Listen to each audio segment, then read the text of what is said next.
Hello students, আমি Nitish sir জ্ঞানজ্যোতি coaching সেন্টারের পক্ষ থেকে তোমাদের প্রত্যেককে জানাই আরও একবার স্বাগত।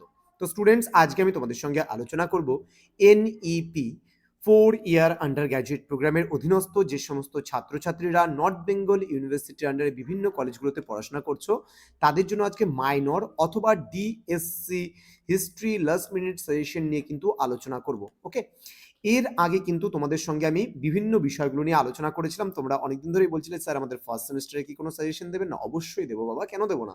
সবার দিচ্ছি, তোমাদেরও কিন্তু দেবো। তো যারা এখনো আমাদের চ্যানেলটিকে সাবস্ক্রাইব করনি, তারা অবশ্যই চ্যানেলটিকে সাবস্ক্রাইব করে পাশে থাকা বেল আইকন অল প্রেস করে দাও, যাতে নেক্সট টাইম থেকে কোনো ভিডিও আপলোড করলে তার নোটিফিকেশন সবার আগে তোমার কাছে পৌঁছে যেতে পারে। এছাড়া অনলাইনে যারা ভাবছো আমাদের ক্লাস জয়েন করবে এবং নোটস পত্র নেবে, তারা অবশ্যই যোগাযোগ করো আমাদের অফিসিয়াল নাম্বার 7076398606 নম্বরে অথবা 6295916282 নম্বরে। তোমাদের টোটাল কোর্স ফি যেটা রয়েছে, শুধুমাত্র কিন্তু যারা মেজর কোর্সে রয়েছে তাদের কোর্স ফি 999 টাকা, এবং যারা প্রোগ্রাম কোর্সে রয়েছে তাদের কোর্স ফি কিন্তু পুরোপুরি 599 রুপিস। তো দেরি কিসের, আজই যোগাযোগ করতে পারো আমাদের সঙ্গে আমাদের জ্ঞানজ্যোতি কোচিং সেন্টারে। তো চলো শুরু করি। প্রশ্নমান 3-এর জন্য তোমাদের কোন কোন প্রশ্নগুলো পড়তে হবে দেখো। যারা মেজর হিসাবে অন্য কোনো সাবজেক্ট নিয়েছো কিন্তু যারা মাইনর হিসেবে হিস্ট্রি রেখেছো, তাদের জন্য এই সাজেশনটা। আবার যারা মাল্টিডিসিপ্লিনারি কোর্সে মাইনর হিসেবে হিস্ট্রি রেখেছো, তাদের জন্য এই সাজেশনটা। অথবা মাল্টিডিসিপ্লিনারি কোর্সে যারা ডিএসসি হিসেবে হিস্ট্রিটা রেখেছো, তাদের জন্য কিন্তু এই সাজেশনটা রয়েছে। তো পুরাণের ওপর সংক্ষিপ্ত টিকা লেখো। নেক্সট, ইতিহাসের উপাদান হিসেবে মুদ্রার গুরুত্ব কতখানি? মেগাস্তেনিসের ইন্ডিকার ওপর একটি সংক্ষিপ্ত টিকা লেখো। টিকা লেখো এলাহাবাদ প্রশস্তি, নব্য প্রস্তরকালীন বিপ্লব বলতে কি বোঝো? নেক্সট, প্রাচীন ভারতের প্রস্তরচিত্রের ওপর সংক্ষিপ্ত টিকা লেখো। নেক্সট রয়েছে চতুরাশ্রম প্রথা। নেক্সট রয়েছে হরপ্পা সভ্যতার প্রয়োগ প্রণালী ব্যবস্থা সম্পর্কে টিকা। নেক্সট, দক্ষিণ ভারতের মেগালিথ বা মহাশীয় সংস্কৃতি সম্বন্ধে যা যেন লেখো। নেক্সট, টিকা লেখো ভীমবেটকা। নেক্সট, ষোড়শ মহাজন পদ বলতে কি বোঝো? নেক্সট, টিকা লেখো ত্রিপিটক। নেক্সট, তীর্থঙ্কর কারা? প্রথম 23তম ও শেষ তীর্থঙ্করের নাম লেখো। পরবর্তী প্রশ্ন, গান্ধার শিল্পের মূল বৈশিষ্ট্যগুলি সম্পর্কে আলোচনা করো। নেক্সট রয়েছে দণ্ড সমতা ও ব্যবহার সমতা বলতে কি বোঝো? নেক্সট, সাতবাহন কারা? নেক্সট রয়েছে কুষাণ যুগের ইতিহাসের উপাদান সম্পর্কে টিকা লেখো।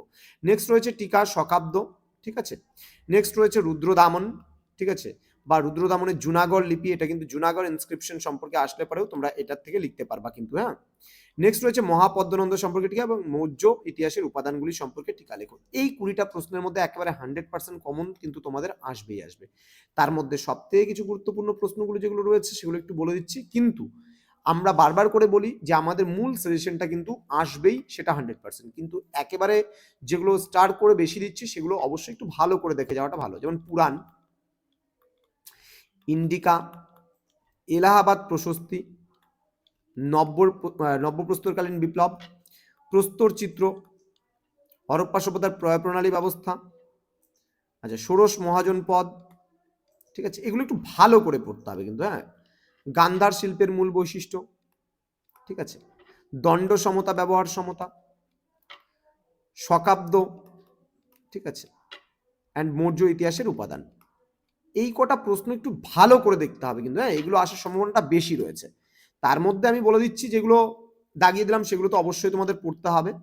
এবার 6 নম্বরের জন্য আমরা পড়বো এপিগ্রাফি ও নিউমিসমেটিক্স বলতে কি বোঝো। নেক্সট, প্রাচীন প্রস্তর যুগ, মধ্যপ্রস্তর যুগ এবং নব্যপ্রস্তর যুগের ব্যবহৃত হাতিয়ারগুলো বা আয়ুধগুলো সম্পর্কে লেখো। হরপ্পা সভ্যতার বাণিজ্য গুরুত্বপূর্ণ। ঋগ্বৈদিক সমাজে নারীদের অবস্থান ভেরি ভেরি ইম্পর্টেন্ট। মৌর্য সাম্রাজ্যের পতনে সম্রাট অশোক কতখানি দায়ী? গুরুত্বপূর্ণ প্রশ্ন। মথুরা শিল্পও কিন্তু যথেষ্ট গুরুত্বপূর্ণ। নব্যপ্রস্তর যুগ এবং নব্যপ্রস্তর যুগ, প্রাচীন প্রস্তর যুগ ও নব্যপ্রস্তর যুগের মধ্যে পার্থক্য। হরপ্পা সভ্যতার নগর পরিকল্পনা ভেরি ভেরি ইম্পর্টেন্ট প্রশ্ন। প্রাচীন ও মধ্যপ্রস্তর যুগের পার্থক্যগুলি। দেন গান্ধার শিল্পের মূল বৈশিষ্ট্যগুলি সম্পর্কে টিকা, খুব গুরুত্বপূর্ণ। বৈদিক যুগের রাষ্ট্র কাঠামো। দেন মৌর্য সম্রাট অশোকের শিলালেখগুলি সম্পর্কে আলোচনা। এই কয়েকটা প্রশ্ন কিন্তু ভালো করে পড়তে হবে। 12 নম্বরের প্রশ্নগুলোর মধ্যে প্রাচীন ভারতের ইতিহাসের রচনার ক্ষেত্রে সাহিত্যিক উপাদানের গুরুত্ব ভেরি ভেরি ইম্পর্টেন্ট। প্রাচীন ভারতের ইতিহাস রচনার ক্ষেত্রে প্রত্নতাত্ত্বিক উপাদানগুলির গুরুত্ব, এটাও কিন্তু যথেষ্ট গুরুত্বপূর্ণ প্রশ্ন। নব্যপ্রস্তর যুগের বৈশিষ্ট্যগুলি সম্পর্কে আলোচনা, খুব গুরুত্বপূর্ণ প্রশ্ন। হরপ্পা সভ্যতার ধর্মীয় রীতিনীতি ও জীবন ভেরি ভেরি ইম্পর্টেন্ট। হরপ্পা সভ্যতার পতনের কারণ, এটাও গুরুত্বপূর্ণ। আর্যদের আদি বাসস্থান, এটাও গুরুত্বপূর্ণ, ঠিক আছে। ঋগ্বৈদিক যুগে আর্যদের সামাজিক অবস্থান এবং অর্থনৈতিক অবস্থান দুটোই গুরুত্বপূর্ণ প্রশ্ন, খুব গুরুত্বপূর্ণ এই প্রশ্নগুলো, প্রত্যেকটা প্রশ্নই কিন্তু গুরুত্বপূর্ণ। ওকে, নেক্সট, ভারতে বৌদ্ধ ধর্ম এবং জৈন ধর্মের উত্থানে সামাজিক এবং অর্থনৈতিক পটভূমি, এটাও খুব গুরুত্বপূর্ণ। মানে এখান থেকে কাটার প্রশ্ন খুব কমই রয়েছে। প্রাচীন প্রস্তর মধ্যপ্রস্তর যে বৈশিষ্ট্যগুলো যে কোনো একটা আসবেই, 6-এ আসুক 12-তে আসুক আসবে সম্ভাবনা। এবং গৌতমীপুত্র সাতকর্ণী এটাও কিন্তু ভেরি ভেরি ইম্পর্টেন্ট প্রশ্ন। সুতরাং যেগুলো বড়তে দিলাম সেগুলো কাটছাট করার মতো আমি একটা প্রশ্নও দেইনি, সুতরাং প্রত্যেকটা প্রশ্নই কিন্তু তোমাদের পড়ে যেতে হবে। তো স্টুডেন্টস যারা এখনো পর্যন্ত আমাদের অফিসিয়াল ইউটিউব চ্যানেলটিকে সাবস্ক্রাইব করেনি তারা অবশ্যই চ্যানেলটিকে সাবস্ক্রাইব করে পাশে থাকা বেল আইকন অল প্রেস করে দাও, যাতে নেক্সট টাইম থেকে কোনো ভিডিও আপলোড করলে তার নোটিফিকেশন সবার আগে তোমার কাছে পৌঁছে যেতে পারে। এছাড়াও তোমরা যদি আমাদের কাছে অনলাইনে কোর্স করতে চাও তাহলে অবশ্যই যোগাযোগ করতে পারো। আমাদের অফিসিয়াল নাম্বার রয়েছে 6295916282 এবং 7076398606 নম্বরে। তোমাদের উজ্জ্বল ভবিষ্যৎ গড়ে তুলবো আমরা, এটাই কিন্তু আমাদের প্রতিশ্রুতি। দেখা হচ্ছে খুব তাড়াতাড়ি আরো একটা নতুন ভিডিও নিয়ে। তোমরা প্রত্যেকে ভালো থেকো, সুস্থ থেকো। Thank you so much. Thanks for watching. After all, thank you.